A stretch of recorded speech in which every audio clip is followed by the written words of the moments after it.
പ്രതിരോധ മാർഗമെന്നോണം പലരും ഉപയോഗിക്കുന്നതും ഉപയോഗിക്കേണ്ടതുമാണ് കോണ്ടം. സത്യത്തിൽ എന്നു മുതലാണ് ഈ കോണ്ടങ്ങൾ നിലവിൽ വന്നത്? കണക്കുകൾ നോക്കുകയാണെങ്കിൽ 15-ാം നൂറ്റാണ്ടിലാണ് കോണ്ടത്തിന്റെ ഉദ്ഭവം. അതിനുശേഷം 1980-കളിൽ മുതലാണ് ഇന്നു കാണുന്ന തരത്തിലുള്ള കോണ്ടങ്ങൾ നിലവിൽ വന്നത്. അതിനു മുമ്പുള്ള കോണ്ടങ്ങൾ എങ്ങനെയായിരുന്നു? ഇത് ഇവിടെ ഒരു മാതൃക കാണിച്ചിരിക്കുന്നു. സ്വീഡനിലെ ലണ്ടൻ നഗരത്തിൽ പുരാവസ്തു ഗവേഷണത്തിനിടെ പന്നിക്കുടലിൽ നിന്ന് നിർമ്മിച്ച ഒരു കോണ്ടവും കണ്ടെത്തി. ഇത് 1640-കളിൽ നിർമ്മിച്ചതാകാമെന്നാണ് കണക്ക്.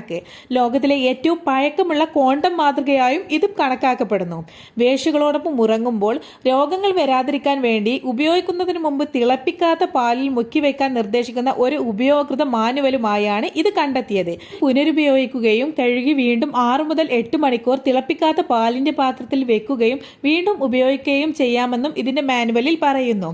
എന്താണ് ഈ കോണ്ടത്തെക്കുറിച്ച് നിങ്ങളുടെ അഭിപ്രായം? നിങ്ങൾ കമന്റായിട്ട് പറയുമല്ലോ.